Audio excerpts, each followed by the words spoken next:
Ready?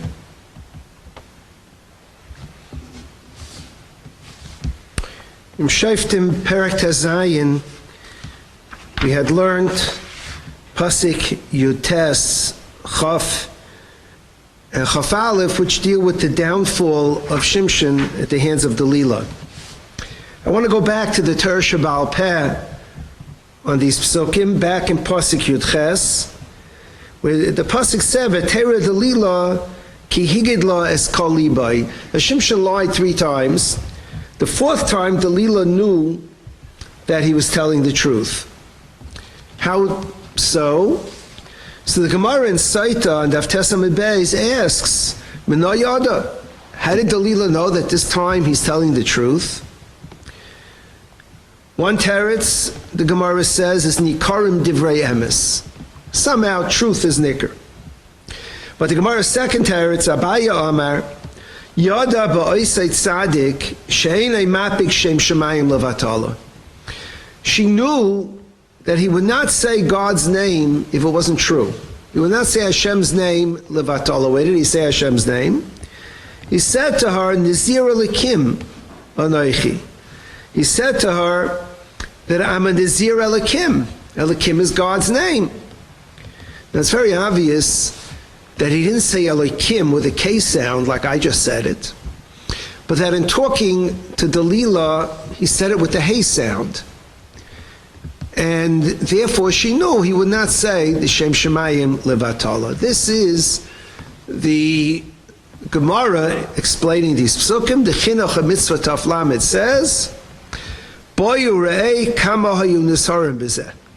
Look at how careful they were in not saying Shem Shemayim Levatala. Shedalila hikira shehigla es kalibai baskire Elokim b'sech devarav. She knew, even under these circumstances, he would not say Hashem's name for nothing. Okay? So it's a limud and it's a pshat. But this leads us to really a broader question, a broader chakira, that has to do with the way Jews spoke. Now I'm not talking about davening or learning. The way Jews spoke to each other, men to their wives, wives to their husbands, men to their friends. When you meet a friend in the street and you say to him, Baruch Hashem, I got a job. The word Hashem is not really God's name. Would it be the right thing to say Baruch and say the Shem Adnus, I got a job? Or is it a proper behavior to say Baruch Hashem? Well, the question is how the Gedolei Olam in the time of Tanakh behaved. There's a raya from Chumash, from Naviim, and from Ksuvim that they did say the Shem Hashem when they spoke to each other. That in the common speech between people, the Shem Hashem was used. The raya from Chumash is from Parshas Toldos. When Yitzchak says, Kishana va'amushcha b'ni, he says, Yaakov, are you really Yaakov? Let me tap you, let me feel you. So Rashi says, Ein derech Esav liyais shem shemayim shogar b'piv.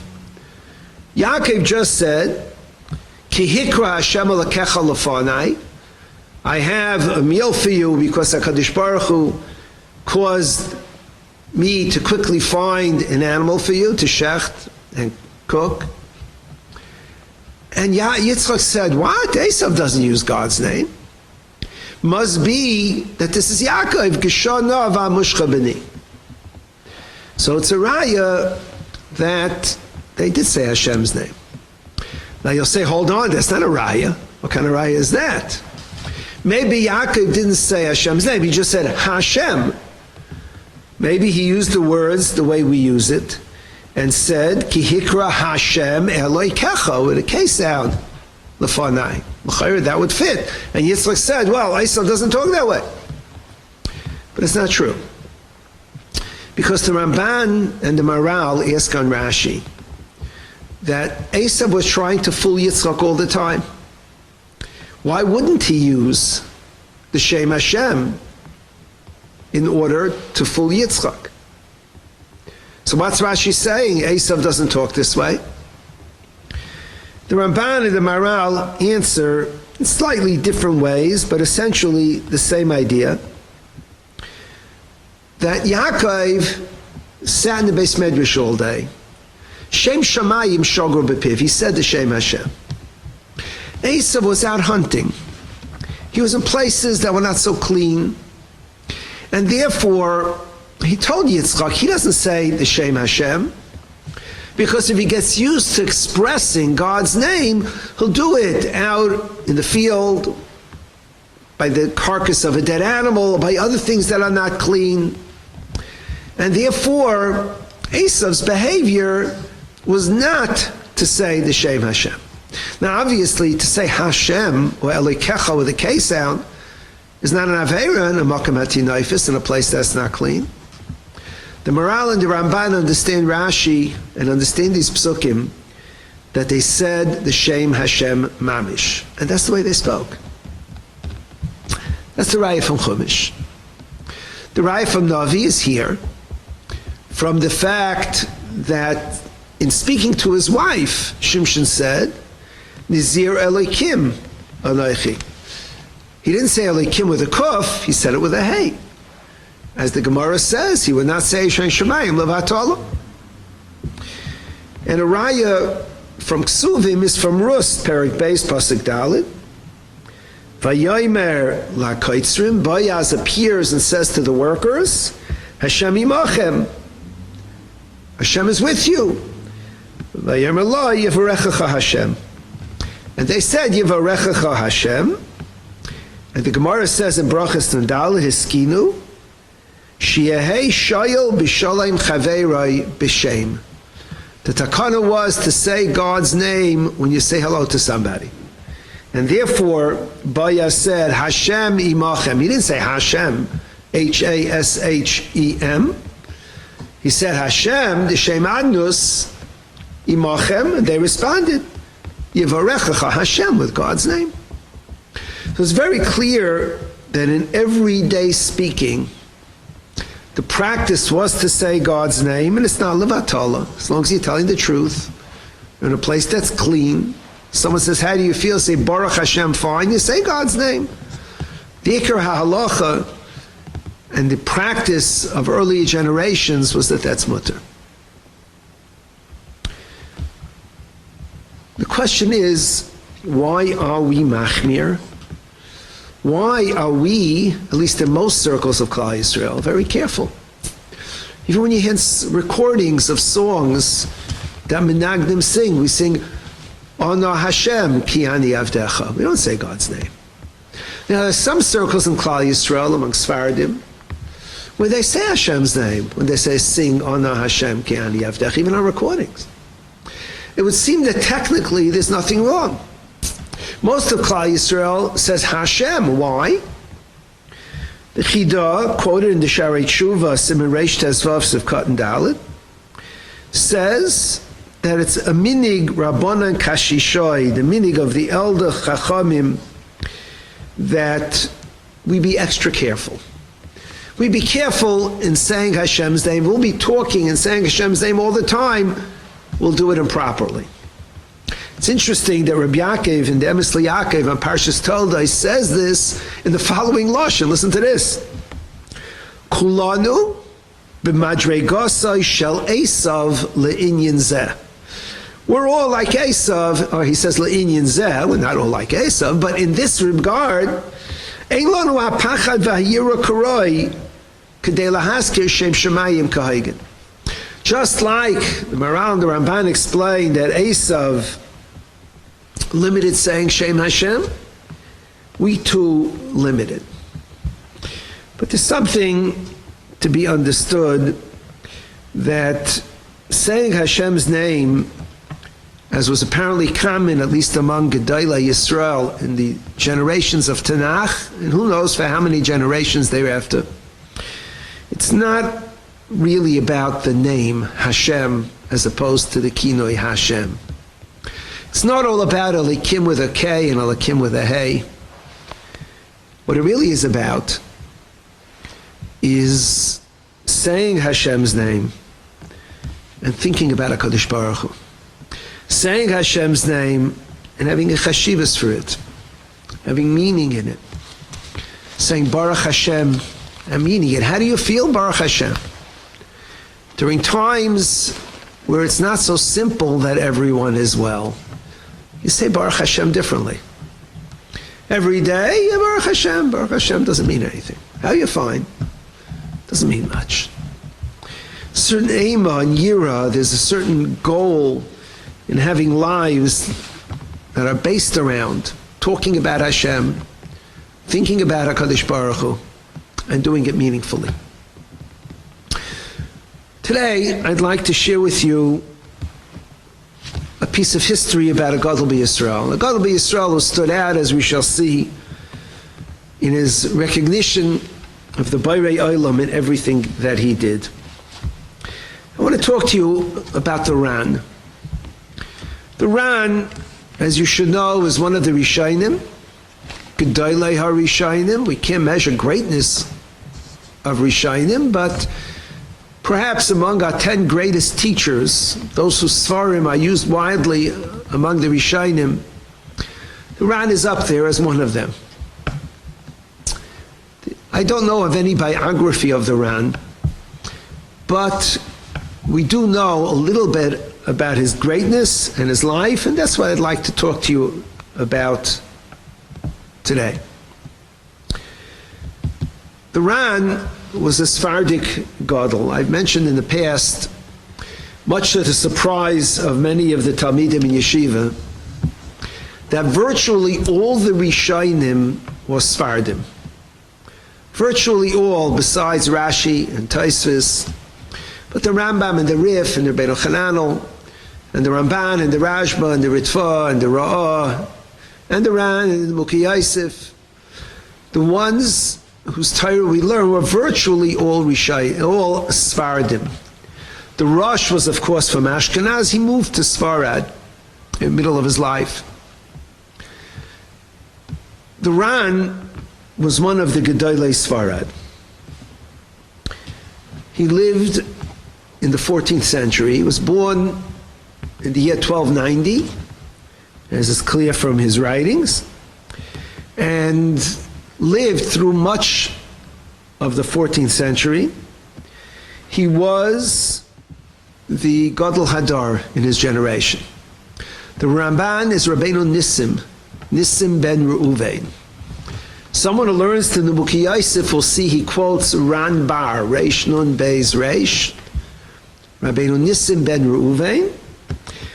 The name was used to draw a distinction between him and Rabbeinu Nissim, the Talmud of the Ramban. We have a Pirish on the side of the page in Brachas, in the standard Gemara, which is Rabbeinu Nissim Gain, to make a distinction between him and our Ran.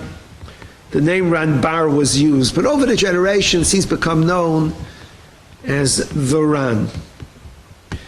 In the Tshuvas Harivash, Tshuva Shin Ayin Hey, he writes about the Ran, Gadol Hadarhu, Kulanu Klapov Keklipas Hashem. He's the Gadol Hadar. We, compared to him, are like the peel of a garlic. This is the Ran. The Ran wrote, as you know, a Pirish on the Mesechtes of Shas, a Pirish on the Rif. We have it in perhaps 14 or 15 Mesechtes printed in our Shasen. In addition, the Chidushei Haran was discovered just a little over 100 years ago. We have Chidushei Haran on other Mesechtes. We also have from the Ran the Droshes Haran. And of all his writings, the most beloved is the Pirish Haran on the Masechta Nedarim, which is printed in the standard Gemara on the side of the page. The Ran on Nedarim is the most extraordinary sefer among Rishonim. Rav Palm used to say, I think he was quoting Rabbi Baruch Ber, about the sweetness of the Ran on Nedarim. He said, if you have a Ran on Nedarim, who needs Olam Haba? You have Olam Haba right here. The Ran rescued Masechtas Nedarim.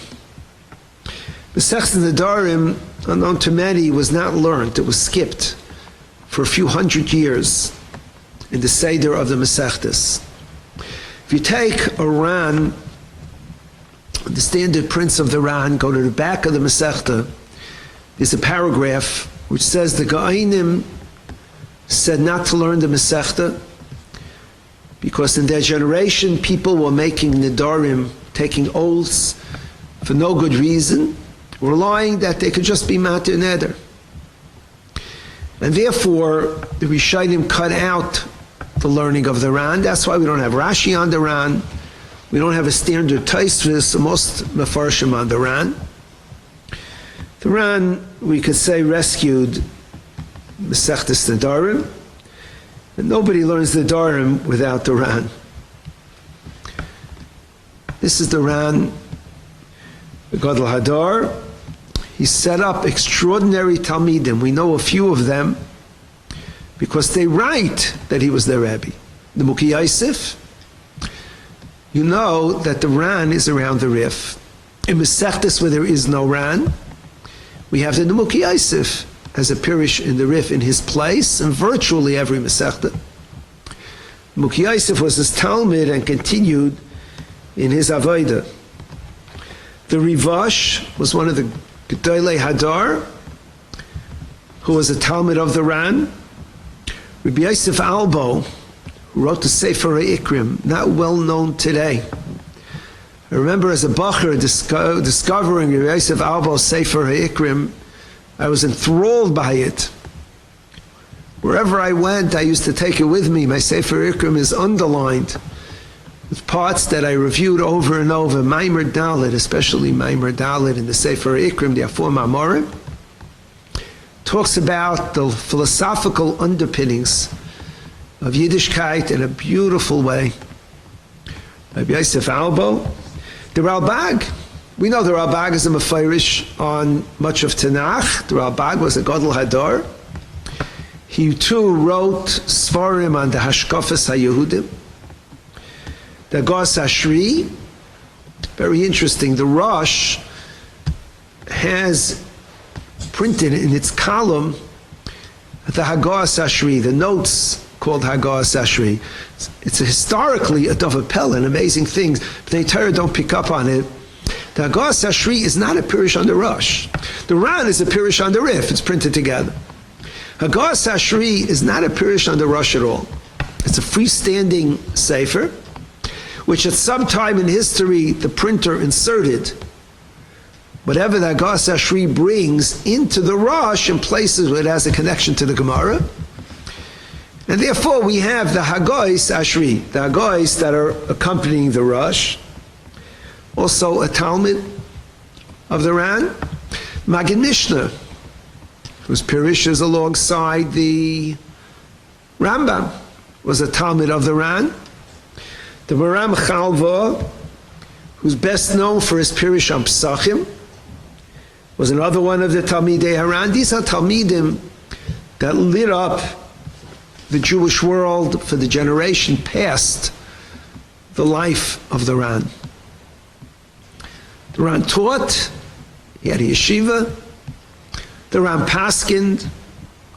We don't have many of his tshuvas, but we know he was the Paisik of the generation, quoted by others after him. And the Ran led Spanish Jewry towards the end of its golden age.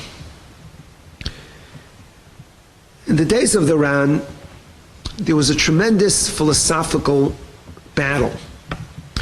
Now you have to understand, historically, the Rambam had come along much earlier in the 12th century and written philosophical svarim. Jews across most of Europe and even parts of Sfarad did not learn the Rambam's philosophical svarim based on the advice of great people, the Rashba, Rabbeinu Yaina, who discouraged the learning of Moreh Nevuchim or other things the Rambam wrote that dealt with the depth of philosophical thought, which is really not for everybody. And that became the hashkafa, the thought of much of the Jewish people. Later, when the Christians reconquered Spain and many of the other countries that the Muslims had conquered centuries earlier, they came with philosophical arguments against the Jews. And suddenly the Ran found himself in a generation where he had to talk about the philosophical thoughts of Yiddishkeit without going in the path of the Rambam, the wide open path, but in a more logical and a more based on psukim type of approach. And the Ran did that. The Drashas Haran were written to explain the philosophical underpinnings of Yiddishkeit. They're not drashas like you find the drasha sefer on Chumash. The Drashas Haran, which talk about what Yiddishkeit is about. His Talmidim, Rabbi Yosef Albo, wrote the Sefer Vayikra, the Rabbi, who wrote many svarim that have to do with the philosophy of Yiddishkeit. These things, these svarim were written because of a great battle that took place during his time. And so, I described to you the life of Aram. We get a picture of a Gadol B'Yisrael sitting in a Beis Medrash, leading his people, a glorious time, a romanticized image of a Gadol B'Yisrael with all of Klal Yisrael coming to learn from him. A story definitely of an exceptional person in an uplifting life. There's another interesting point. There's a Sefer Torah Shel Haran. His Talmidim write that he wrote a Sefer Torah. And what's interesting is that Sefer Torah is still around. We find it in 1930 in Tiberia. Today it's in Eretz Yisrael. The Sefer Torah of the Ran has a metal ornament attached which says the following: Sefer Torah HaKadosh Hazeh Chasafti La'atzmi U'Leschusi. This Sefer Torah I wrote myself in my honor, as a schus for me rather. Nisim ben Avi Adoini Merenu Harav Ruvain Gerunda of Gerona. Nasati al Tanai bebeis HaKnesses Kilas Yaakov, and I've donated it on a condition, loaned it to the shul Kilas Yaakov Bekahal Kadisha Barcelona in a shul. B'chaydish Sivan HaMa'ula Shnas Hei Alaf and Tzadik Vav Liyitzira in 1336. So we have the Sefer Torah of the Ran donated to a shul. Imagine today we donate Sefer Torah to shuls.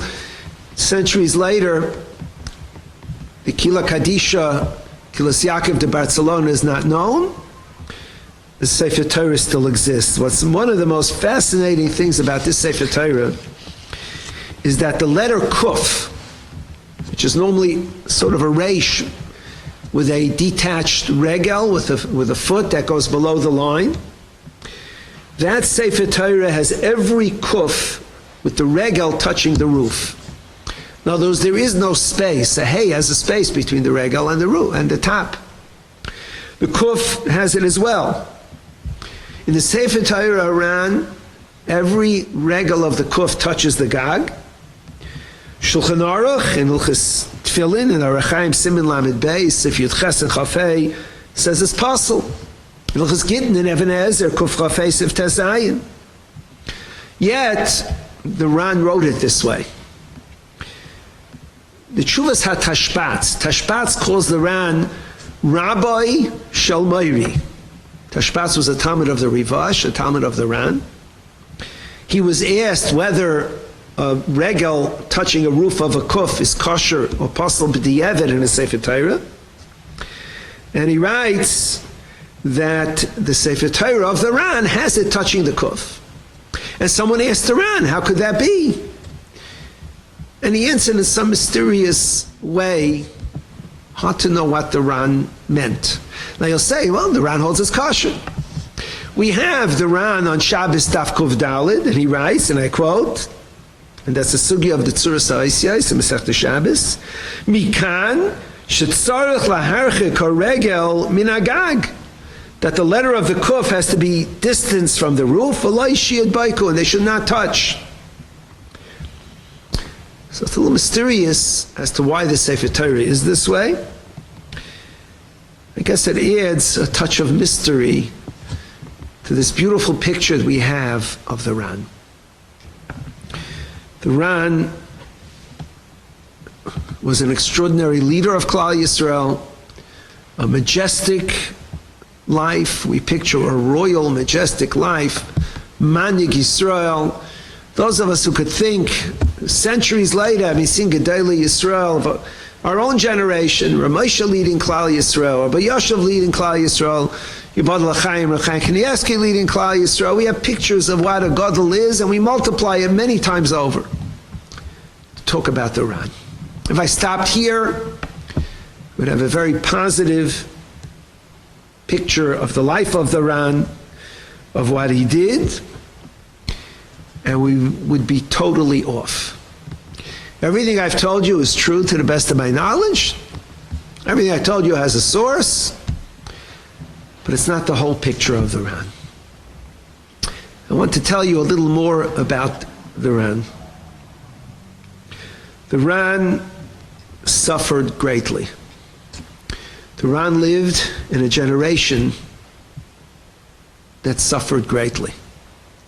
We don't know all the details of his life, but from Svarim that remain, we know a little. As I mentioned, the Ran led the philosophical debate against the Christians of his time, and he did so very well. The Christians had reconquered Spain from the Muslims, or most of Spain, in the 13th century. And in the 14th century, with the beginnings of the Inquisition, what would ultimately lead 150 years later to the expulsion from Spain. His defense was good, but led to harsh persecution. We know from the Tshuvas HaRivash, as I said, the Rivash was a Talmud, and in Tshuvas Shin Ayin Vav he mentions how the Ran, along with the Rivash and 4 other Talmidim, were jailed by the Spanish king for 5 months.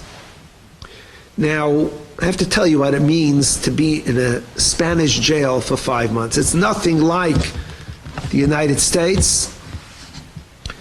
Whenever I talk about jail, I remember back in the 80s, in Reisman's bakery, my father had a foreman who had come from Russia.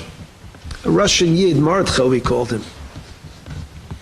And the way it worked in the bakery was that an order is called in, it's filled into a slip of paper, and it's given to the foreman to make sure that it's produced. So, my father, Olav Shalom, came to this Mordcha, Olav Shalom, with a paper for, 50 dozen chocolate danishes. It said Connecticut State Penitentiary had ordered 50 dozen kosher danishes. And Mordcha says, "Was ist das Penitentiary?" So my father said, "That's the jail." So he looked at him incredulously. He said, "In jail? Gitman danishes?" He didn't understand. I assure you, in the Ran's jail, they did not give danishes. The Ran suffered in this jail for 5 months. Rivash writes, Yotzonu Nikiyim, and historians question whether they went out innocent or they went out Nikiyim in the Chasav. Some translate it to mean that they went out penniless, their money was taken. We don't know what the Rivash meant. You know, under what pressure he was to write things a certain way. Why was he jailed? The Rivash doesn't say. In the introduction to the Drashas Haran from Mechon Sha'ar Yerushalayim, they bring that there were circumstances under which there was a bilbul, there was an accusation against the Jewish community in Spain that they had desecrated certain Christian holy objects. And the king at the time, I believe it was a King John, had come and locked all of the Yidden into their shuls without food or water for an extended period as part of his persecution, to try to get someone to confess to the crime. It's likely that it was during that time period that the Ran was jailed. We start to see a very different kufa in the life of the Ran. The Ran leading Klal Yisrael during times of persecution from the government, not just from hoodlums around, but from the official government. You have to defend Yiddishkeit philosophically and not do it too well. You get into trouble. The Ran's life was not so easy. But that's only half the story. There's another piece. The 14th century was a terribly difficult century. During this century, there was what is known as the Black Death or the Black Plague that swamped Europe from 1347 and continued for many, many years. Primarily from 1347 to 1351, there was a disease. Today, scientists believe it was the bubonic plague, a plague of a disease that's easily spread from person to person. This was in a generation that knew nothing about germs, knew nothing about viruses. People were extremely superstitious. People thought the wells had been poisoned and accused the Jews of having done it. Let me tell you what a Maigefa it was. It's estimated that between a third and half of all human beings in Europe died during those 4 years. Among the Jewish population, it was more like 20%, primarily because Jews practice good hygiene, and we bury our dead immediately. Dead bodies help spread this disease. It was an absolutely awful time for the entire world, and especially for Yidden.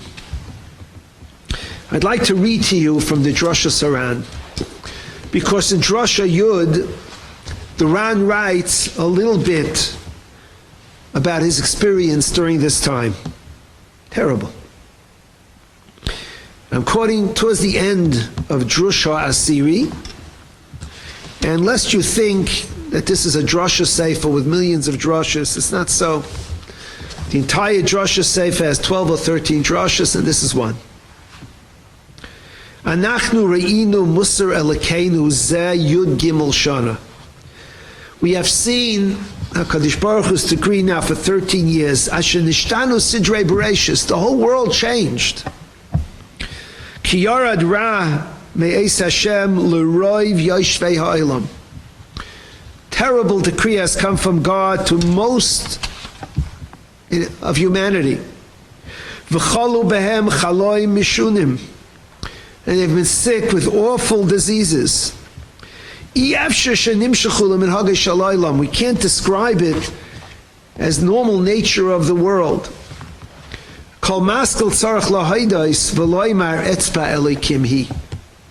It never happened before.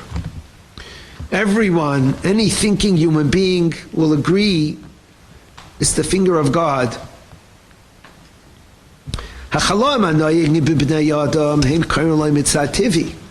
Normal illnesses that happen to people are natural. When something happens that's so unusual, so different, they can never be explained as nature. And we see with our eyes. The the world changed in 1 year, more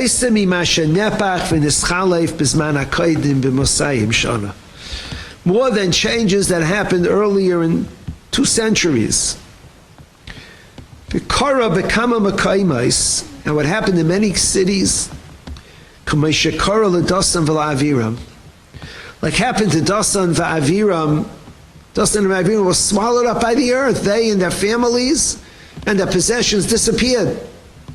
Zaktaran, this happened to Loyalenu, to many Jewish communities. Shekama Noshim, many people, Haim v'chol asher lohem, Tamu, Nichrisu, asher nachalosam neheb. They've disappeared, been cut away, and everything they own now belongs to their enemies. Rachmana litzlan. The Ran describes living through this type of experience for 13 years. As a leader of Klal Yisrael, as a leader of Am Yisrael, suddenly we realize that his life as Gadol Hadar was not as royal, not as majestic as a person would think.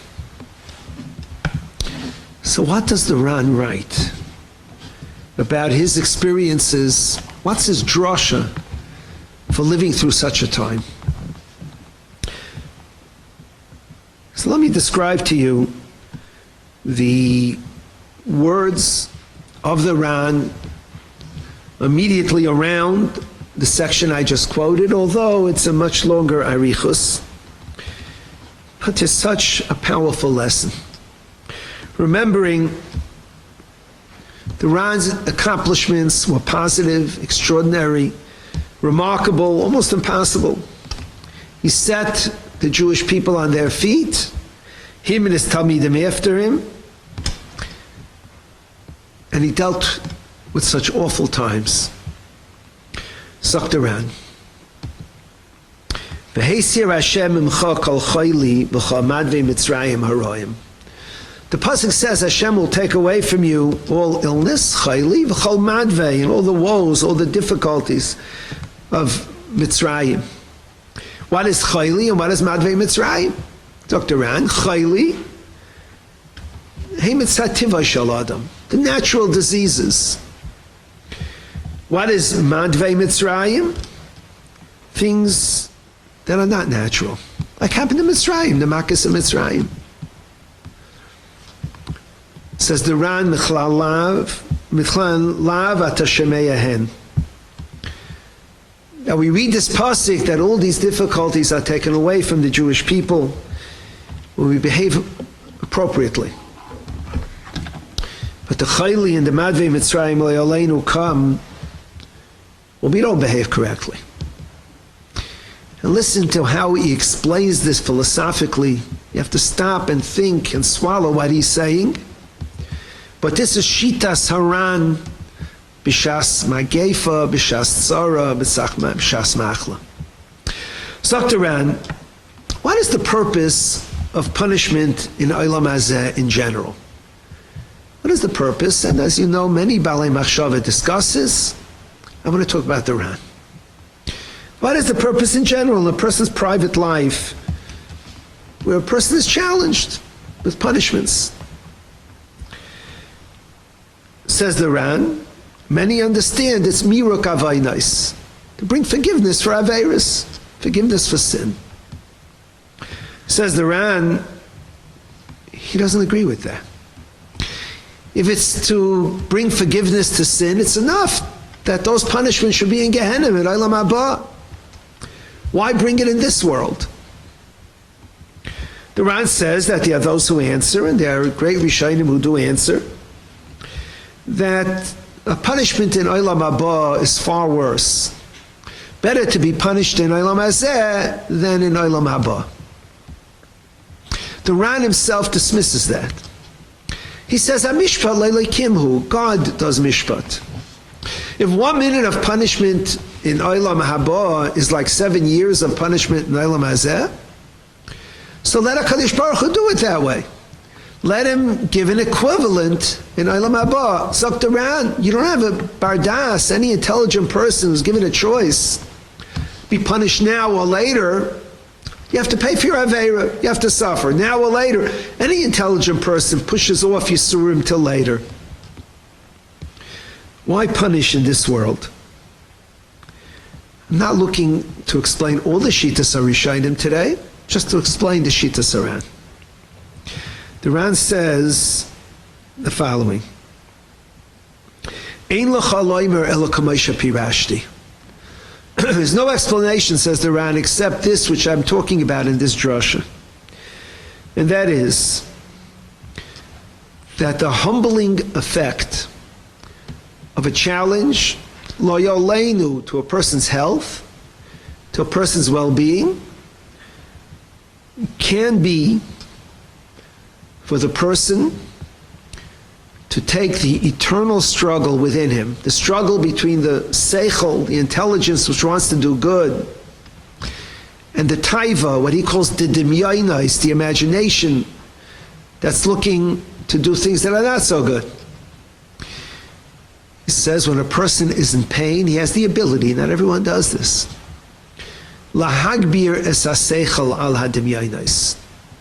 His intelligence should carry over his imagination. A person gets annoyed and angry at someone and wants to lash out. Intelligently, he knows it's the wrong thing to do. However, his dimyainais, his imagination, his desire has him lash out. When a person is hurting, it's easier to let the seichel win. A person who has a stomach ache and is sitting in the bathroom is ready to forswear overeating or eating fatty foods. When he's in pain, his brains are carrying the day. Doesn't last too long. When he feels well, everything changes.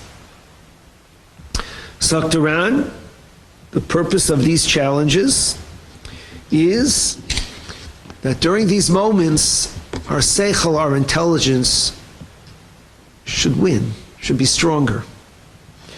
The clearest view of the world is loy oleinu, but the clearest view of a world is from a hospital bed. Life is a battle between the seichel, the intelligence, and the silliness and pettiness of our lives during good times.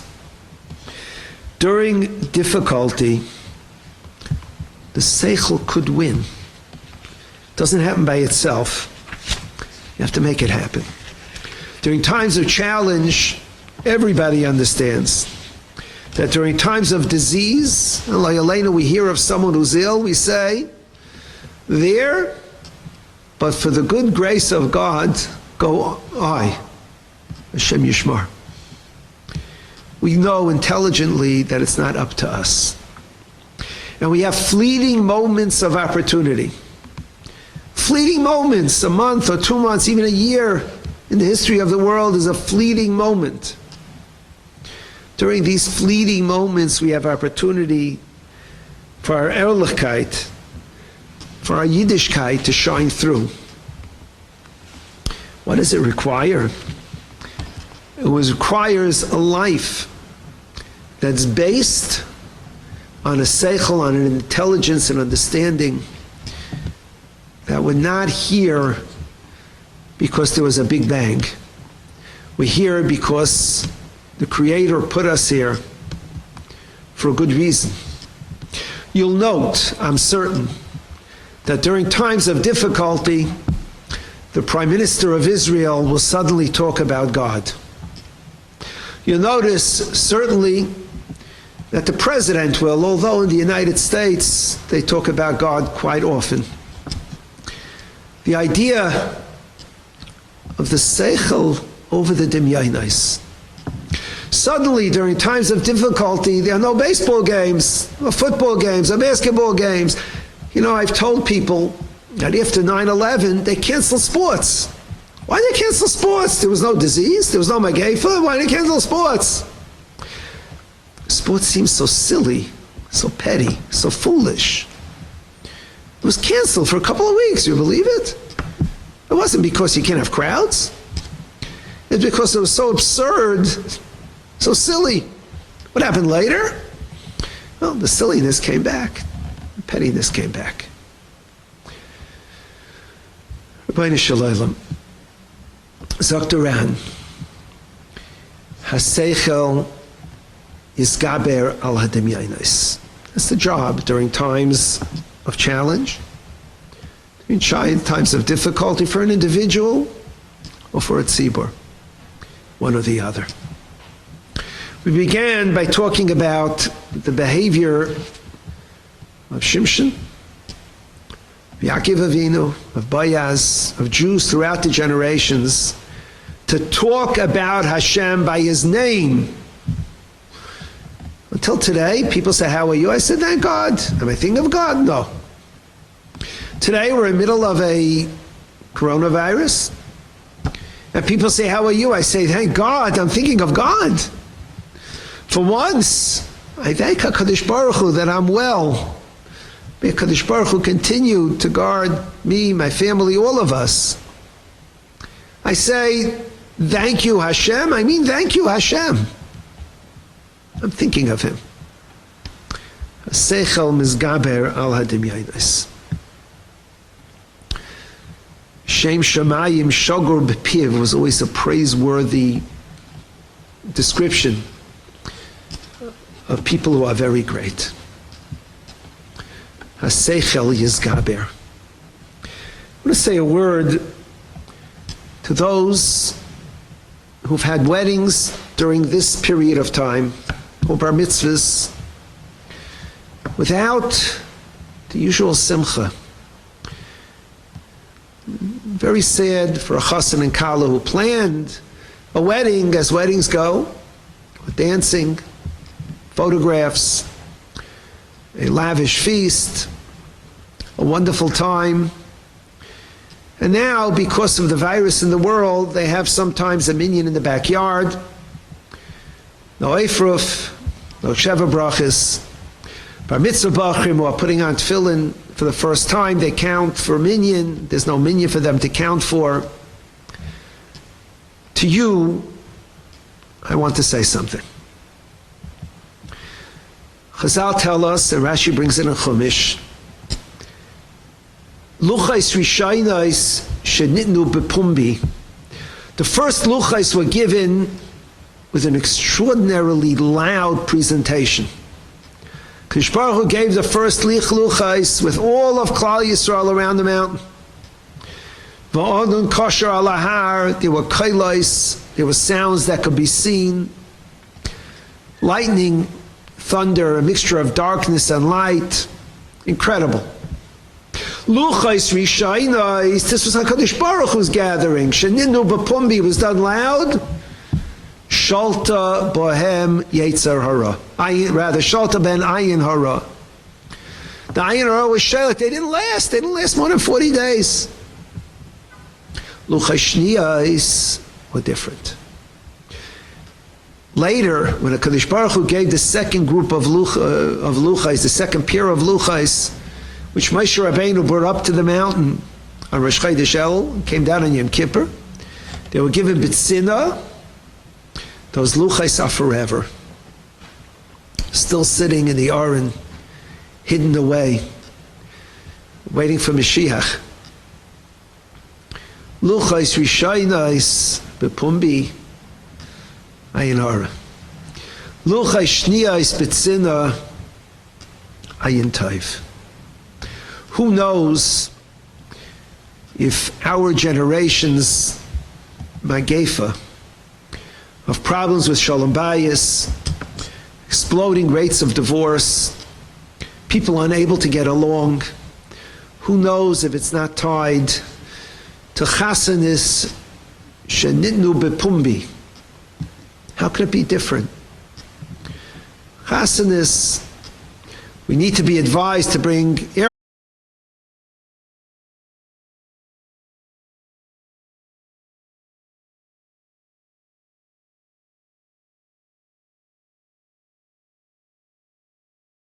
do it done quietly, done with a minyan. Why Shalta Ben Ayin Hara? These are very special simchas. These are simchas that have a very special bracha. The Simchis with his Gabrus HaSeichel al HaDimyonos, the Dimyonos of weddings, the imagination people have in weddings. I once had an occasion to be Mesadik Kedushin for a young man from Ar Sameach. Got engaged to a young lady who was also a Balas Tshuva. Her parents called me and said they were never at an Orthodox wedding, and they'd like me to explain what it's like.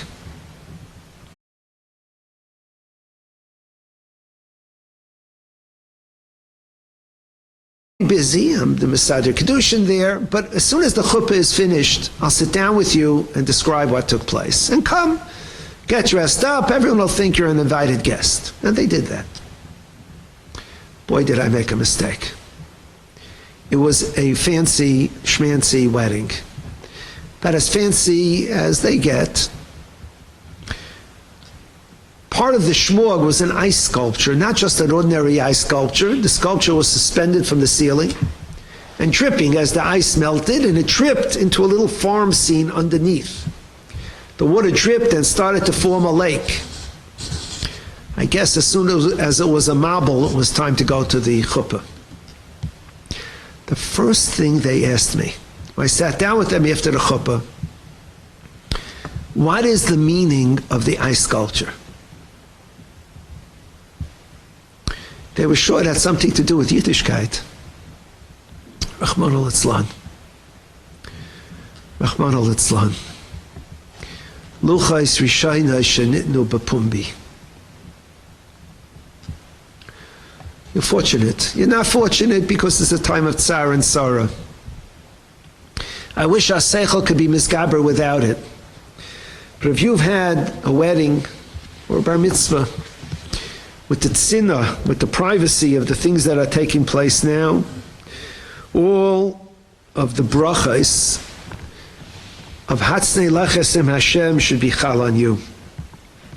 How wonderful it would be if we could look back and say, wow, those who got married this way, look, they were zeichet to beautiful homes, to extraordinary families, to lives in which they served Hashem with great joy. If only we could see it with our eyes and understand it with our seichel, maybe we could change moving forward. Maybe. There are a lot of predictions about what the future holds for us as we stand here today, Rosh Chodesh Nisan, Tavshin Pei. Nobody knows. Nobody knows. The predictions are all over the place. When will it start? When will it end? When will it stop here or there? Predictions change from one day to the next. Only God knows. The time will come and it'll pass. People are saying the world will never be the same. That's a prediction. I can make only one prediction. I don't know when it'll end. I don't know how it will end. I don't know, Rahman al-Itzlan, how many karbanis HaKadosh Baruch Hu wants, not in health and not in parnasa. I don't know. I know one thing. When it ends, everything will go back to the way it was before. The silliness, the pettiness, it'll all go back to the way it was. Nothing will have changed, except for those small items of change to which we can commit now, and miyodei avlostik. Kuli hai v'ulai. Hiskabros haseichel al hadimyain. It's a tremendous challenge. It doesn't happen easily. The Ran was a manik of Klal Yisrael who left an imprint that's l'dorei doros until Mashiach comes and beyond. The Ran lived during difficult times. I would say he was great despite that, but it's not accurate. He was great because of it. Somebody who goes through trying times either rises or falls. He either sees it as a moment to stand up and pick yourself up and do what you need to do, or else a person falls, you don't stay the same. This is an opportunity. It'll end. What happens if it ends tomorrow? You'll have squandered God's opportunity of his gabrus haseichel al hadimyan. You have wasted all the sacrifice that takes place. HaKadosh Baruch Hu should give us all shmira. But we should have the brains, the seichel, to understand that when we're challenged, it's a moment of opportunity. It's a moment of great opportunity. Grab it. Grab onto it tightly. Take a piece of seichel, a piece of intelligence, something your brain tells you you need to do. Now grab onto it. Not 100 things. The Yetzer Hara wants you to do 100 things. No, something. Something meaningful. Grab onto it. Because this is going to pass. It'll pass soon. And the world will go back to the way it was. And a year from now, people will be jockeying for fancy weddings. And people push weddings off for months because of Shuir, because they can't do it beforehand in a nice enough hall. That's what happens. The wedding is pushed off for months because the hall is, no, not to our standards. Well, this year, there's no hall. Next year, most people will go back to the way it was. I hope you will not. Kadosh Baruch Hu should help. We should all be able to gather with the background of the Navi shir that you're accustomed to, Be'ezus Hashem, once again, in Achiezer, B'karayv. May Kadosh Baruch Hu bring refuahs to all those who need refuahs, nechama to so many who need nechama, and Yeshuas to all of Klal Yisrael all over the world. A good devach to everybody.